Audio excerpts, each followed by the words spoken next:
आदाब दोस्तों, मैं हूं यम वाजिद। आप देख रहे हैं प्रोग्राम हमारे मसाइल। आज आपके मसाइल प्रोग्राम में हमारे साथ मौजूद हैं जनाब शमशाद कादरी साहब, जो समाजी जहदकार होने के साथ साथ सीनियर जर्नलिस्ट हैं और आइम्बा के कौमी सदर हैं और आप सबके हरदिल अजीज़ हैं। खालिद साहब सलाम अलैकुम। वालेकुम सलाम। खालिद साहब, हिंदुस्तान की सियासत जो मंज़र पेश कर रही है उसमें बदउनवानियाँ, नाइंसाफ़ियाँ साफ़ तौर पर दिखाई दे रही हैं। अगर हम रियासत तेलंगाना की बात करेंगे तो 6 ज़मानतों पर अभी कामिल तौर पर अमल नहीं किया जा सका। ऐसे में खालिद साहब, लोग परेशान हैं कि आधार कार्ड के साथ लिंक कैसा किया जाए, बैंक को लिंक कैसा किया जाए। फिर दूसरी बात यह है कि उन्हें बर्थ सर्टिफिकेट निकालने में मुश्किलात है। राशन कार्ड की इंक्वायरी किसी के पास हुई है, किसी के पास नहीं हुई। हुकूमत कहती है कि 8 दिन में या 15 दिन में आपको जो है ना राशन कार्ड दिए जाएंगे। ये अब किस तरह दिए जाएंगे इसका तो इल्म नहीं। 15 तारीख को दिए जाने का ऐलान किया गया है, लेकिन बाज़ लोगों का कहना है कि उनके घर पर अभी तक इंक्वायरी नहीं आई। और जब भी वो मुतल्लिक़ा दफ्तर जाते हैं तो वहाँ पर उन्हें जवाब मिलता है, बड़ी नागवारी से जवाब मिलता है कि अभी पेंडिंग में है। तो ये मामला है क्या खालिद साहब? इसके लिए लोग कहाँ जाएं और किस तरह से उन्हें आप रहनुमाई कर सकते हैं उनकी? देखिए वाजिद साहब, बहुत बहुत शुक्रिया। मुझे खुशी इस बात की होती है कि हमेशा पैगाम टीवी ने जो एक बेड़ा उठाया हुआ है कि आवाम की तकलीफ़ात को किस तरीके से दूर की जाए, आवाम की जो है मुश्किलात हुकूमत तक किस तरीके से पहुँचाई जाए। मुझे बड़ी खुशी होती है जब भी आपसे मुलाकात होती है, जब भी पैगाम टीवी में आप मुझे बुलाते हैं, आता हूँ। तो सबसे पहले तो मैं एक बात आपसे कहना चाहूँगा वाजिद साहब, आजकल की जो सियासी उथल पुथल है जी, ऐसा महसूस हो रहा है अभी, जैसा आपने ये बात कही कि मैं मशवरा दूँ। मशवरा इस वास्ते देने का इस वक्त मौक़ा इस वास्ते भी नहीं है कि मरकज़ी हुकूमत से लेके तमाम रियासती हुकूमतें तमाम जो है बदउनवानियों का शिकार हैं कि बयान से बाहर हो गया है। अब रहा सवाल तेलंगाना की हुकूमत का, तो सबसे पहले तो मैं एक बात कहना चाहूँगा वाजिद साहब, तेलंगाना में जिस प्रीवियस हुकूमत चंद्रशेखर राव ने जिस तरीके से हुक्मरानी करते हुए तेलंगाना को तबाह बर्बाद कर दिया था, तो अब आवाम ने ये सोचा था कि भाई चलिए कांग्रेस आने के बाद आवाम का भी कुछ भला होगा, अच्छी हुक्मरानी होगी और परेशानियाँ दूर होंगी, नौकरियाँ मिलेंगी, बेरोज़गारी दूर होगी, यानी माइनॉरिटी फाइनेंस कॉरपोरेशन से नौजवानों को लोन दिया जाएगा, उर्दू अकादमी से जो है साफ़ियों को जो है फ़ायदा पहुंचाया जाएगा। मगर वाजिद साहब, यहाँ हो ये चुका है कि सिर्फ़ और सिर्फ ऐसा महसूस होता है कि ये अब जो तेलंगाना की गवर्नमेंट है सिर्फ वादों पे जो है टिकी हुई है जी। और मगर वादों पे भी टिकी हुई है तो वाजिद साहब, जैसा कि आपने सवाल किया, 6 ज़मानतें पूरी नहीं हुई। राशन कार्ड का जो है पिछले साल से फला अप्रैल में दिया जाएगा, फिर उसका जुलाई में दिया जाएगा, उसका मई में अगले महीने। तो अब इसमें जो है सबसे अहम बात यह है वाजिद साहब कि मैं अवामुन्नास से भी ये बात कहना चाहूँगा कि जब पैगाम टीवी हमेशा जो है इस कोशिश में लगा रहता है कि जो भी स्कीमात हुकूमत की आते हैं आवाम तक पहुँचे और आवाम को उसका फ़ायदा हो, मगर आवाम की बेहिसी भी यहाँ मुझे समझ में नहीं आती वाजिद साहब कि यहाँ पर आवाम को अब ये जान लेना चाहिए कि 18 महीने का वक्फा गुजरने के बावजूद भी तेलंगाना गवर्नमेंट जो कांग्रेस गवर्नमेंट बनी है, आप ही के जो है वोट से बनी है, आप ही के मदद से जो है तेलंगाना में जो है कांग्रेस का क़याम अमल में आया था। अब ये मुझे एक बात समझ में नहीं आती, सोनिया गांधी हो या राहुल गांधी हो या फिर प्रियंका गांधी हो या फिर रेवंत रेड्डी हो या जितने भी यहाँ के मिनिस्टर हो, भाई आपको ये सोचना चाहिए था कि 10 साल तक तो कांग्रेस का नामो निशान तेलंगाना से मिट चुका था जी। कोई आपका नाम लेने वाला नहीं था, कोई आपके करीब आने वाला नहीं था। जब आवाम ने ये सोच के आपको जो इख्तियार दिया कि भाई कांग्रेस गवर्नमेंट आने के बाद तो जो है आवाम के हालात दुरुस्त होंगे, गरीब आवाम को जो है निचली सतह से उठा के ऊपर खड़ा किया जाएगा, नौजवानों को नौकरियाँ दी जाएंगी। और सबसे अहम बात मैं आपको कहना चाहूँगा, राशन कार्ड का जो मामला था, हम खुशी स्वाद से हुए, आप भी हम भी खुश हो गए थे अरे कि भाई 1 साल के अंदर जो है हुकूमत आती जो है राशन कार्ड तस्लीम करने वाली है। पिछले साल ही राशन कार्ड दिए जाने वाले थे, फिर उसके बाद रुक गया। अब फिर परसों जो है रेवंत रेड्डी चीफ मिनिस्टर ने जो बयान जारी किया कि 15 तारीख से जो है डिजिटल राशन कार्ड जो है सप्लाई करेंगे।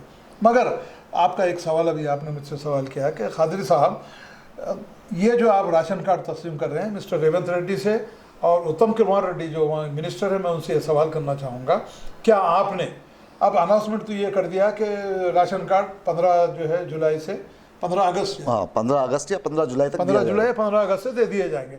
तो मेरा आपसे ये सवाल है, मिस्टर रेवंत रेड्डी हो या मिस्टर उत्तम कुमार रेड्डी हो या सिविल सप्लाई के जितने भी अहदेदार हैं, मैं उनसे ये सवाल करना चाहूँगा कि आम तौर पर जैसा कि आपने मुझसे सवाल किया, तमाम महल्ले जात का जब हम भी गए, आप भी गए, सर्वे किए, पता ये चला कि एक मकान में सर्वे हुआ, एक मकान में 4 जो है लोग किराए से रहते हैं, वहीं पर नहीं हुआ, वहीं पे नहीं हुआ है। तो मैं मिस्टर रेवंत रेड्डी हो या फिर उत्तम कुमार रेड्डी से ये बात करना चाहूँगा कि आप इस बात की तमन्नात देते हैं कि आपने जो है जिन जिन लोगों ने राशन कार्ड के एप्लीकेशन आपके पास दिए थे, क्या वो सर्वे मुकम्मल हुआ है? सबसे अहम सवाल ये है वाजी साहब। नहीं हुआ खाली साहब, ज़मीनी हकीकत यही है कि ये सर्वे मुकम्मल अभी हो नहीं पाया। तो नहीं, जब अगर सर्वे मुकम्मल नहीं हुआ पाया है तो फिर मैं रेवंत रेड्डी ये सवाल करना चाहूँगा कि जितने भी एप्लीकेशन आई हैं, बहुत ज़्यादा लाखों में एप्लीकेशन आई थी, क्या वो तमाम एप्लीकेशनों की एक्सयूवी करते होते हुए आप राशन कार्ड 15 जुलाई हो या 15 अगस्त को देने वाले हैं, इसकी आपको तमन्नात देना है? और इलेक्ट्रॉनिक मीडिया हो या प्रिंट मीडिया के जरिए कितने लोगों को राशन कार्ड दे रहे हैं, कितनी एप्लीकेशन आपके पास आई हैं, कितनी एप्लीकेशन रिजेक्ट हुई हैं, कितने लोग एप्लीकेशन मंजूर हुए हैं, ये सब बातों की जानकारी होना बेहद जरूरी है बिल्कुल, बिल्कुल। क्योंकि अब ये जो लोग राशन कार्ड लिए तरस रहे हैं, तड़प रहे हैं, व्हाइट राशन कार्ड हो या पिंक राशन कार्ड हो, वही तो पूछ रहा हूँ खालिद साहब, आप किसे मोर्रेद इल्जाम ठहराएंगे? Directly it is the responsibility of mister Revanth Reddy, mister Uttam Kumar Reddy and हुकूमत की जिम्मेदारी, कंप्लीट हुकूमत is responsible for consequences arising देयरऑफ।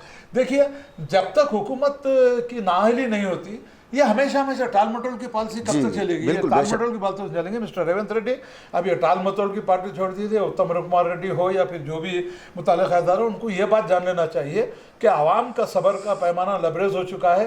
कहीं ऐसा ना हो कि बड़े पैमाने पर एहतजाज शुरू हो और आपकी हुकूमत को भी जिस तरीके से KCR को हुकूमत को निकाल के फेंक दिया था, कहीं ये सूरत हाल आपके लिए भी तैयार ना होने पाए। जी खादी साहब, लोग आपके लिए एक राय रखते हैं कि आप हमेशा मुनसिफाना बात करते हैं, आप हमेशा हक की बात करते हैं, उनकी बात करते हैं जो परेशान हैं।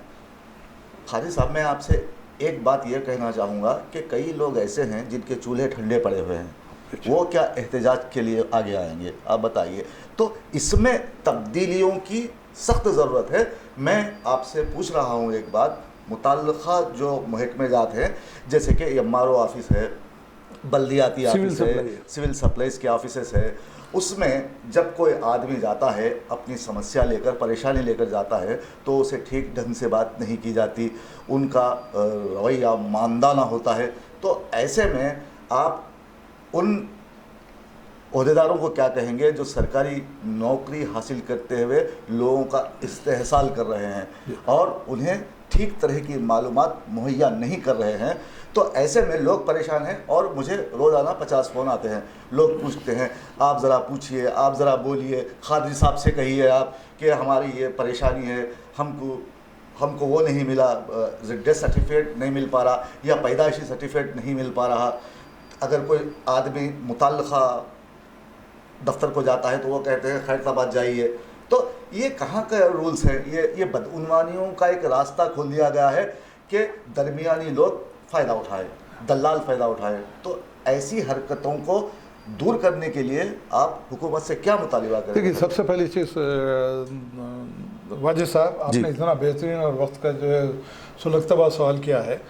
ये आज तेलंगाना का एडमिनिस्ट्रेशन जो फेल हो रहा है, इसी वजह से फेल हो रहा है। जी। मैं मिस्टर रेवंत रेड्डी से और तमाम मुताल्लिक़ा अहदेदारों, तमाम IAS ऑफिसरों से ये बात कहना चाहूँगा कि सबसे पहले ऐसे खाती अहदेदारों के ख़िलाफ़ सख्त से सख्त कार्रवाई की जानी चाहिए जो आवाम के पैसे से तनख्वाह लेते हैं। उनकी जो है जिम्मेदारी ये होती है कि जब भी ज़रूरतमंद आवाम उनके पास आते हैं तो उनको तशफ़ी वक्त जवाब देते हुए उनके जो है तमाम मुतालबात को हल करने की जिम्मेदारी ये MRO हो, MD हो या जितने भी मुताल्लिक़ अहदेदार हैं, सिविल सप्लाई हो या chief minister Telangana mister Revanth Reddy हो या उत्तम कुमार रेड्डी हो, मैं उनसे इस बात का मुताला करना चाहूँगा कि सबसे पहले मिस्टर रेवंत रेड्डी, मिस्टर उत्तम कुमार रेड्डी, हमारी आवाज़ अगर आप तक पहुँच रही है तो हम आपसे ये बात कहना चाहते हैं कि आज MRO, MDO और तमाम महकमा जात का जो हाल हो गया है, ऐसा महसूस होता है कि अफरा तफरी फैली हुई है। कोई किसी की बात सुनने वाला नहीं है, कोई चीफ मिनिस्टर की बात सुनने वाला नहीं है, कोई IAS ऑफिसर की बात सुनने वाला नहीं है। तो ऐसे में मिस्टर रेवंत रेड्डी, अब आपकी जिम्मेदारी बनती है कि फौरी तौर पर एक जायज़ा इजलास लेते हुए तमाम एमआरओस, एमडीओस और जितने भी जो मुताल्लिक़ अहदेदार है, चाहे वो राशन कार्ड का मामला हो, चाहे माइनॉरिटी फाइनेंस कॉर्पोरेशन से लोन का मामला हो, चाहे उर्दू अकाडमी का मामला हो, या चाहे दूसरे जितने भी महकमे जाता हूँ जी, या राजू विकास युवा विकास स्कीम का मामला हो, नहीं उसे तो भूल जाइए खालिद साहब। नहीं भूलने का सवाल इस वास्ते नहीं है। ये सवाल मैं आपसे बाद में करूंगा। तो इन तमाम चीज़ों के लिए वाजिद साहब, मिस्टर रेवंत रेड्डी, अब आपकी जिम्मेदारी बनती है। You are the chief minister, you have to take responsibility to set right the your officers those who are involved in illegal activities. देखिए वाजिद साहब, हमारा ऑफिस में बैठा हुआ है, वहाँ का क्लर्क बैठा हुआ है, एक ज़रूरतमंद जाके राशन कार्ड के लिए जब पूछता है, जैसा कि आपने कहा, उसको तशरीफ़ी पर जवाब नहीं मिलता। नहीं, ये लोग डराते हैं लोगों को। डराते नहीं, सबसे अहम चीज़ करप्शन। जी बिल्कुल। ये लोग ये चाहते हैं कि जब तक उनकी जेब जब गर्म नहीं की जाए, जब तक उनके हाथ में पैसा नहीं रखा जाए, आवाम की कोई शिकायत दूर नहीं हो सकती। तो मैं चीफ मिनिस्टर रेवंत रेड्डी से ये बात करना चाहूँगा कि इमीडिएटली आप एक जायज़ा इजलास लीजिए और देखिए कि मालूमात हासिल कीजिए कि आखिर एमडी ऑफिस, एमआरओ ऑफिस या जितने भी मी सेवा ऑफिस हैं जहाँ पर जो सारे लोग बदगुमानी में जो है मुलविस हैं, वो किस तरीके से उन बदगुमानी को दूर किया जा सकता है। बिल्कुल। क्या आप चीफ मिनिस्टर हैं, आईएएस ऑफिसर आपके अंडर में काम करते हैं, आईएएस ऑफिसर के अंडर में तमाम मुताल्लिक़ अहदेदार काम करते हैं। फौरी तौर पर जायज़ा इजलास लेते हुए आज आवाम जो तेलंगाना की आवाम मुश्किलात के दौर से गुजर रही है, उनको दूर करने की जिम्मेदारी मिस्टर रेवंत रेड्डी आपकी है। आवाम ने आपको आपके वादे पर, आपके मैनिफेस्टो पर, आपने जो मैनिफेस्टो दिए थे, जो स्कीमात का आपने अनाउंसमेंट किया था, उसकी मुकम्मल पाबंदी करने की जिम्मेदारी मिस्टर रेवंत रेड्डी आपके ऊपर है। मैं एक समाजी जहदकार होने के नाते कानून के दायरे में रहते हुए, दस्तूर के दायरे रहते हुए, दस्तूर में जो इख्तियारात हमको दिए गए हैं, गरीब आवाम को दिए गए हैं, उसी के ज़रिए से मैं आपसे ये सवाल करना चाहता हूँ कि आप फौरी जानिब आपने अपने जो मैनिफेस्टो में जो वादे किए थे, जो 6 ज़मानतों की बात की थी, या फिर राशन कार्ड की बात की थी, या मेडिकल की बात की थी, मुलाजिमीन की बात की थी, इन तमाम चीज़ों का जायज़ा इजलास लेते हुए फौरी तौर पर अगर आप इन तमाम बदगुमानियों को दूर करेंगे तो ही आपकी नेकनामी होगी। वरना जिस तरीके से साबिक़ा हुकूमत को जो है मक्खी की तरह निकाल के फेंक दिया है, आवाम आपको भी उसी, कहीं ऐसा ना हो कि आवाम आपके ख़िलाफ़ भी जो है एहतजाजी मूड में आते हुए आपको भी आपके जो है कुर्सी हटाते हुए फिर किसी नई हुकूमत को सिलेक्ट करेंगे। तो मैं मिस्टर रेवंत रेड्डी आपसे कहना चाहूँगा, वाजिद साहब आपने जो सवाल किया था बिल्कुल दुरुस्त था। आजकल करप्शन का बाजार इतना गर्म है, एमआरओ ऑफिस हो, एमडीओ ऑफिस हो, कोई भी ऑफिस हो। अब आप देखिए चावल की तकसीम में भी जो है ब्रोकर आ गए। बिल्कुल आज के पेपर में जो है मैं पढ़ के हैरत हुई, उत्तम कुमार रेड्डी, ऐसे लोगों से बच के रहिए। अरे mister Uttam Kumar Reddy, you are the minister of civil supply, you have to take action against this type of brokers and this type of illegal activities running in your department. It is your responsibility, not the responsibility of Shamshad Khadri और वाजिद साहब और पैगाम TV. ये आपकी जिम्मेदारी बनती है। आप लोगों को पेपर में बयान देने के लिए भी थोड़ा बहुत तो भी ख्याल नहीं आता कि ऐसे लोगों से बच के रहिए। कौन बच के रहेगा? वो मासूम आवाम जो है एक रोटी के लिए तरस रही है, ऐसे ब्रोकरों से कैसा बच के रहेगी? जब आपको इस बात का पता है कि ये दरमियानी अफराद इसमें जो है बदगुमानी फैला रहे हैं, तो मिस्टर रेवंत रेड्डी, मिस्टर उत्तम कुमार रेड्डी, आपकी जिम्मेदारी बनती है कि फौरी तौर पर आज आपने जो अखबार दिया है, मैं आपसे मुतालबा करता हूँ, सवाल करता हूँ कि आपने जो सवाल किया है, दरमियानी अफराद जिस तरीके से जो डिपार्टमेंट में घुस के आवाम को परेशान कर रहे हैं, अब ये आपकी जिम्मेदारी है कि ऐसे अफराद को कैफर किरदार तक पहुँचाते हुए उनको फिर ऐसी हरकतों से बाज रखने की जरूरत है, उनको जेल के सलाखों के पीछे भिजाना अब हुकूमत की जिम्मेदारी है। खादरी साहब, एक छोटा सा सवाल है।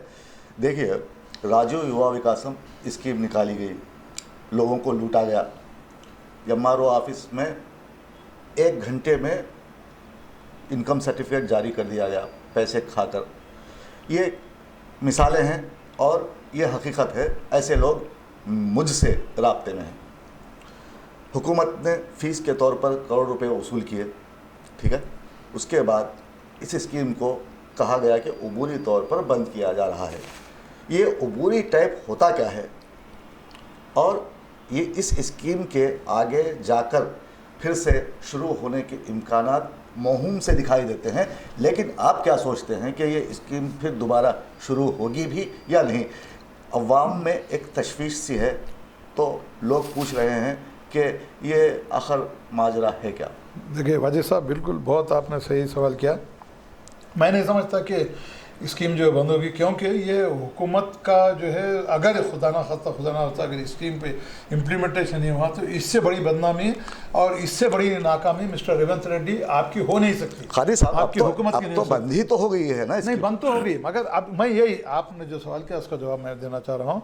मिस्टर रेवंत रेड्डी, मैं आपसे ये सवाल करना चाह रहा हूँ कि उबरी यानी टेम्पररी तौर पे स्कीम को बंद कर दिया गया है। मैं मिस्टर रेवंत रेड्डी आपसे ये सवाल करना चाहता हूँ कि सबसे अहम बात आपसे ये बात करना चाहूँगा कि आज हमारी तेलंगाना की आवाम में वो शऊरी बेदारी पैदा नहीं हुए कि आपसे सवाल करते हुए आपको आपकी हुकूमत को घुटने में लाने का जो है हमारी आवाम ने अभी नहीं सोचा है। मैं तमाम आवाम से भी इस बात की गुजारिश करता हूँ, 12 महीने ये बात कही है वाजी साहब कि आप सवाल करने की आदत डालिए, आपके मुश्किलात जो हैं हुकूमत तक पहुँचाइए, हुकूमत से सवाल कीजिए, रेवंत रेड्डी सवाल कीजिए। और नौजवानों से जो राजू युवा विकासम स्कीम जो शुरू की गई थी नौजवानों के लिए, बेरोज़गार नौजवानों के लिए, ख़वातीन के लिए, उनके कदमों में खड़ा करने के लिए, तो फिर नौजवानों से मैं ये सवाल करना चाहता हूँ कि आपको सांस सूख गया है, ये आवाम जिसको इससे इस स्कीम का फ़ायदा होना था, कि आपको सांस सूखा हुआ है, आप आगे बढ़िए, सवाल कीजिए, रेवंत रेड्डी से सवाल कीजिए, हुकूमत से सवाल कीजिए कि ये स्कीम को रोकने की असल वजह क्या है। जब आप स्कीम को रोकना ही था तो फिर आप स्कीम का 6000 करोड़ अलॉटमेंट करने की ज़रूरत ही क्या थी? क्या सिर्फ आप जो आवाम को बेवकूफ़ बनाना चाहते हैं मिस्टर रेवंत रेड्डी? आप ये मत समझिए कि आप इख्तियार आपके हाथ में है, मगर जब बड़े बड़े जो है ऐसे इनकलाब आए हैं कि जो तिनके की तरह उड़ के जो है हुकूमतें चली गई हैं, मिस्टर रेवंत रेड्डी आपकी भी कोई इसमें इतनी ज़्यादा जो है आप अपने आप को जो है बहुत बड़ा मत समझिए। अगर आवाम का गैज़ो गज़ब अगर शुरू हो जाएगा तो मिस्टर रेवंत रेड्डी आप जो है हवा में तिनके के तरह उड़ जाएंगे। मैं मिस्टर रेवंत रेड्डी आपसे ये बात करना चाहूँगा, आपसे ये सवाल कर रहा हूँ, अगर मेरा सवाल आप तक पहुँच रहा है तो इसको आपका जवाब देना ज़रूरी है, मुझे देना ज़रूरी है, पैगाम देवी को देना ज़रूरी है और उन नौजवानों को देना जरूरी है इस आस और उम्मीद के साथ बैठे हुए थे कि उनकी जो है बेरोजगारी दूर होगी, उनको लोन सैंक्शन होगा, मगर आपने तमाम उम्मीदों में पानी फेर दिया है। अब भी वक्त है फौरी तौर पर राजू युवा विकासम स्कीम को क्यों बंद किया गया है और कब से आप स्कीम को जो है फिर से शुरू कर रहे हैं, कब से इम्प्लीमेंट कर रहे हैं, कितने लोगों की आपने एप्लीकेशन दिए हैं? लाखों की एप्लीकेशन है। और मैं मेरा सबसे अहम सवाल आपसे ये है, 6 लाख एप्लीकेशन जो रिजेक्ट हुए हैं उसके बारे में आपको खुले तौर पर इलेक्ट्रॉनिक और प्रिंट मीडिया पे ये जवाब देना है कि 6 लाख एप्लीकेशन है क्यों रिजेक्ट हुई? रिजेक्ट भी हुए हैं, रिजेक्ट 6 लाख एप्लीकेशन रिजेक्ट हुए, 14 लाख में से 6 लाख एप्लीकेशन रिजेक्ट हो चुके हैं जनाब। नहीं खादी साहब, ये जो स्कीम है रूबाए अमल आने से पहले ही खत्म हुई तो रिजेक्ट होने का सवाल नहीं, रिजेक्ट क्या है? 14 लाख एप्लीकेशन हुए थे जिसमें से बाकी के सैंक्शन है एज पर जो उनके रिकॉर्ड के। अच्छा, 6,50,000 एप्लीकेशन रिजेक्ट हो चुके हैं। हाँ, तो खादी साहब किसी में जो है सर्टिफिकेट नहीं था, पर ये सब चीज़ें हैं। मगर इन तमाम चीज़ों का जायज़ा लेने के लिए आपको इलेक्ट्रॉनिक और प्रिंट मीडिया से एक प्रेस कॉन्फ्रेंस करते हुए 6 लाख एप्लीकेशन है क्यों रिजेक्ट हुई, क्या फिर वो जो रिजेक्ट हुई एप्लीकेशन है फिर सही तरीके से उनको फिर वापस लिया जाएगा या नहीं लिया जाएगा, जो आवाम इस उम्मीद के साथ दिए थे। तो मैं इन तमाम सवालों का जवाब मिस्टर रेवंत रेड्डी आपसे चाहता हूँ कि सवाल मैं आपसे कर रहा हूँ कानून के दायरे में रहते हुए, दस्तूर के पासबानी रखते हुए आपसे सवाल कर रहा हूं कि आप 6,000 करोड़ जब राजू युवा विकासम के लिए दिए थे तो फिर टेम्पररी तौर पर बंद करने की चंदा जरूरत नहीं थी, क्यों बंद की है? इसका फौरी तौर पर जवाब देने की जिम्मेदारी मिस्टर रेवंत रेड्डी आपकी है। तो खादी साहब एक सवाल और है कि RTI के तहत स्कूल्स में RTE के तहत स्कूल्स के तलबा व तालिबात को 25% तक एडमिशन की इजाज़त थी, तो उसमें भी बदउनवानियाँ देखने में आ रही हैं, तो इस पर आप एक तनकीदी बयान दीजिए कि क्या है यह मसला। देखिए वाजिब साहब, ये RTE के लिए तो मैं 2009 से लड़ा था इस पर, राइट टू एजुकेशन के लिए। मेरे पास जो है 200 पेजेस मेरे पास जमा हुए, मैं RTI में डाला, उसका जवाब आया हुआ ये। तो यहाँ होता ये है कि प्राइवेट स्कूल जितने भी हैं उसमें 25% बच्चों को मुफ्त तालीम दी जानी चाहिए। मुफ्त तालीम कैसी? मुफ्त तालीम दी जानी चाहिए, किताबें, बुक्स, हर चीज़ जो है हुकूमत की जानी दी जानी चाहिए, बड़े बड़े स्कूल्स में, बड़े जितने भी प्राइवेट स्कूल्स हैं। और ये लोग क्या करें, कोर्ट को चले गए थे, कुछ हो गया, ये हुआ, बाद में जाने के बाद जो है हुकूमत की जिम्मेदारी बनती थी कि कोर्ट को जाने के बाद भी आप जब एक्ट पार्लियामेंट में पास होकर आया है तो उसको एक्ट पे इम्प्लीमेंटेशन कराने की जिम्मेदारी रियासती हुकूमतों की थी। तो मैं मिस्टर रेवंत रेड्डी से बात करना चाहूँगा, फिर हाल ही में फिर शायद कुछ इशू हुआ है, तो आप फौरी तौर पर जानी तवज्जो देते हुए तमाम खानगी स्कूल्स में 25% जो है बच्चों को मुफ्त तालीम दी जानी जरूरी है। और बड़ी अच्छी जो है ये स्कीम है राइट टू एजुकेशन 2009 में जो हुई, बड़ी अच्छी स्कीम है। अगर 14 साल का कोई बच्चा है तो उसको भी तालीम देने के लिए उसको LKG नहीं, उसके उम्र के हिसाब से उस क्लास एडमिशन देते हुए ख़ास बात उसको पास कराने की जिम्मेदारी वहाँ के मैनेजमेंट की है, वहाँ के हेडमास्टर की है, वरना उनके खिलाफ एक्शन लिया जाएगा जी। तो इतनी बड़ी स्कीम थी, सेंट्रल गवर्नमेंट की स्कीम थी। तो मैं चीफ मिनिस्टर रेवंत रेड्डी से बात करना चाहूँगा, फौरी जानिब तवज्जो देते हुए, और वज़ीर तालीम जो भी है उनसे भी इस बात पे मैं बात कहना चाहूँगा कि तमाम प्राइवेट स्कूल्स में 25% गरीब पसमानदा तबका के जो भी लोग हैं, हिंदू मुस्लिम सिख ईसाई, सबको लिए वहाँ तालीम हासिल करने के लिए ऐसे इक़दाम किए जाने चाहिए कि फिर ये प्राइवेट स्कूल कोर्ट को जाके या कहीं दूसरे तरीके से जो है एडमिशन देने की जो कोशिश नहीं कर रहे हैं। अब मैं मिस्टर रेवंत रेड्डी वज़ीर तालीम से इस बात का मुतालबा करता हूँ कि फौरी तौर से जानिब देते हुए राइट टू एजुकेशन 2009 जो पार्लियामेंट में एक्ट पास हो गया है उस पर फौरी तौर पर इम्प्लीमेंटेशन करा के जो प्राइवेट स्कूल्स में बच्चों को नहीं पढ़ा सकते ऐसे लोगों को 25% बहुत ज़्यादा सहूलत होगी, मुझे उम्मीद है। वरना हम बड़े पैमाने पर, मैं एक समाजी जहदकार होने के नाते, माइनॉरिटी वेलफेयर एसोसिएशन के सदर होने के नाते एक बड़े पैमाने पर एहतजाज शुरू करने के लिए मैंने ये बात सोची है। और इस बात को तमाम आवाम तक पहुँचाते हुए हम इस बात की कोशिश करेंगे कि RTE जो पार्लियामेंट में कानून पास हो के आया, एक्ट के तहत पास हो के आया, उसके ऊपर इम्प्लीमेंटेशन नहीं होना बड़ी ताजुब खेज बात है। अब आप जो है लोग बड़े बड़े जो है प्राइवेट स्कूल लाखों रुपया खर्चा करके जो है रिश्वत खिला के करके जो लोग रहे हैं। मगर अब मैं रेवंत रेड्डी से बात कहना चाहूँगा, वज़ीर तालीम से कहना चाहूँगा, राइट टू एजुकेशन को जो है इम्प्लीमेंटेशन करते हुए आप जो है हुकूमत की नेकनामी भी होगी और गरीब आवाम को अपने बच्चों को ज़्यादा से अच्छी तालीम दिलाने के लिए वो लोगों को जो है फ़ायदा होगा। जी कादिर साहब, एक आखिरी सवाल मैं आपसे पूछूँगा। देखिए, अक़लियती फ़ाइनेंस कॉरपोरेशन में जो रकम मख्तस की जाती है वो रकम हमेशा वापस चली जाती है, और वैसे ही उर्दू अकेडमी के साथ भी होता है। तो आप इन इदारों को क्या कहना चाहेंगे कि इस तरह रकम का वापस चले जाना मुसलमानों के लिए बदबख्ती की बात है या नहीं? बिल्कुल। और फिर इसके लिए क्या अहम तरीन इक़दाम किए जाने चाहिए ताकि वो रकम गरीबों में मसावी तौर पर तकसीम है? नहीं, देखिए, अब देखिए, मैं मिस्टर रेवंत रेड्डी से फिर ये सवाल करना चाह रहा हूँ कि अगर आप मुसलमानों की, पिछड़े तबक़ात की, माइनॉरिटीज़ की फलाह बहबूद चाहते हैं तो फिर आप जो है जो बजट मुख्तस किया गया था उसको जो है मुकम्मल उसको जो है ख़र्च किया जाना चाहिए था। मगर हैरत इस बात की है कि परसों कोतवाल साहब ने बयान दे दिया कि 60 करोड़ जो हुकूमत वापस ले ली। तो मैं मिस्टर रेवंत रेड्डी आपसे यह सवाल करना चाहता हूँ कि आपने मुसलमानों की फलाह बहबूद के लिए, माइनॉरिटीज़ की फलाह बहबूद के लिए जब बजट मुख्तस किया था तो फिर वापस लेने की क्या ज़रूरत थी? उसी तरीके से उर्दू अकादमी का बजट भी आपने वापस ले लिया। आज सहाफ़ी जो है नितना ही तरीके से परेशान है, उर्दू इलेक्ट्रॉनिक और प्रिंट मीडिया नितना ही तरीके से परेशान है, सीनियर सहाफ़ी वहाँ के परेशान है। उसके बावजूद भी मुझे ऐसा महसूस होता है मिस्टर रेवंत रेड्डी, आप सिर्फ ज़बानी जमा खर्च करते हैं और मुसलमानों की फलाह बहबूद की जो बात करते हैं, मुसलमानों को सिर्फ आप बेवकूफ़ बनाना चाहते हैं। मुसलमानों की फलाह बहबूद का मैं समझता हूँ आप में कोई जज्बा नहीं है।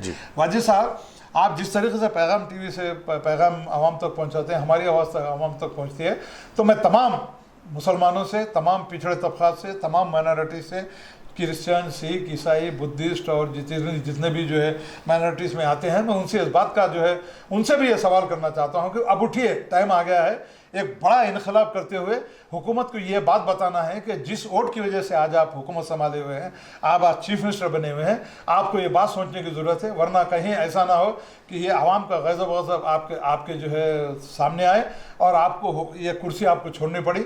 और ख़ुसूसी तौर पर ख़ास तौर से करना होता है कि मुसलमानों को और पिछड़े तबक़ात को बेवकूफ़ बनाना बंद कर दिए। मिस्टर रेवंत रेड्डी, एक शमशाद खादरी समाजी जहदकार का आपसे सवाल है कि आप इसी तरीके से अगर आप मुसलमानों को और पिछड़े तबक़ात को अगर बेवकूफ़ बनाने की कोशिश करेंगे तो आपके लिए आने वाला वक्त बहुत बुरा होने वाला है। मैं फिर एक मरतबा इस बात का आपको इंतबाह देना चाहता हूँ कि राइट टू एजुकेशन बिल हो या जितने महकूमे हो, माइनॉरिटी वेलफेयर डिपार्टमेंट के अंडर में जितना महकूम का काम कर रहे हैं, अगर खातर खा बजट मुख्तस करते हुए मुसलमानों की फलाह बहबूद के लिए, सहाफ़ियों की फलाह बहबूद के लिए, इलेक्ट्रॉनिक प्रिंट मीडिया की फलाह बहबूद के लिए, उर्दू की तरक्की के लिए, नौजवानों में जो है रोज़गार के लिए, लड़कियों को जो है उनके खदमों पर खड़ा करने के लिए अगर आप चाहते हैं, अगर वाक़ में आपकी नेक नीयती है, तो फौरी जानिब इस तरफ तवज्जो देते हुए खातर खा बजट रिलीज़ करते हुए फौरी तौर पर जितनी स्कीमात जो है माइनॉरिटी फाइनेंस कॉर्पोरेशन के जरिए ऐलान की गई है उनके ऊपर इम्प्लीमेंटेशन करना चाहिए। और उर्दू अकाडमी में भी जो सहाफ़ी हैं, जो रिपोर्टर्स हैं, जितने इलेक्ट्रॉनिक उर्दू मीडिया हैं, छोटे अखबारात हैं, उनकी जो मदद करने का जो वायदा किया गया था, सैकड़ों स्कीम्स वहाँ पर है, सैकड़ों स्कीम्स हैं। आप उसमें कितने स्कीम उर्दू अकाडमी के आप करें वो बात तो समझ में नहीं आई। बहरकैफ अब आप मुसलमानों को, पिछड़े तबक़ात को, सिख ईसाई बेवकूफ़ बनाना छोड़ दीजिए। हम ये चाहते हैं कि फौरी तौर पर तमाम स्कीमात के इम्प्लीमेंटेशन करते हुए खातर खा बजट दीजिए, वरना इन महकमों को बर्खास्त कर दीजिए। जी बिल्कुल खादी साहब बहुत बहुत शुक्रिया, आपने हमें इतना वक्त दिया। दोस्तों, खादरी साहब कह रहे हैं कि आप लोगों की कम अक्ली, कम फहमी एक वजह बन रही है कि हुकूमत की जानिब से शुरू करदा स्कीमात पर ठीक ढंग से अमलावारी नहीं हो पा रही। इसलिए आप लोगों का फ़र्ज़ है कि आप इन स्कीमात के बंद हो जाने या रुक जाने पर सवाल उठाइए और हुकूमत को बावर करवाइए कि आप ज़रूरतमंद हैं और आपको सरकारी स्कीमात से मुस्तफ़ीद होने का हक़ हासिल है। वरना ये शेर आप गुनगुनाते रहिए, किसने खेल खेला है, किसने हिज्र झेला है, अब गुज़र गया जाना इस सवाल का मौसम। दोस्तों, आप देख रहे थे पैगाम टीवी, हमें दीजिए इजाज़त। आदाब, शब बख़ैर। ताज़ा तरीन वीडियोज़ के लिए आप हमारे चैनल को सब्सक्राइब करें और देखते रहें पैगाम टीवी। पैगाम टीवी, आवाज़ आपकी।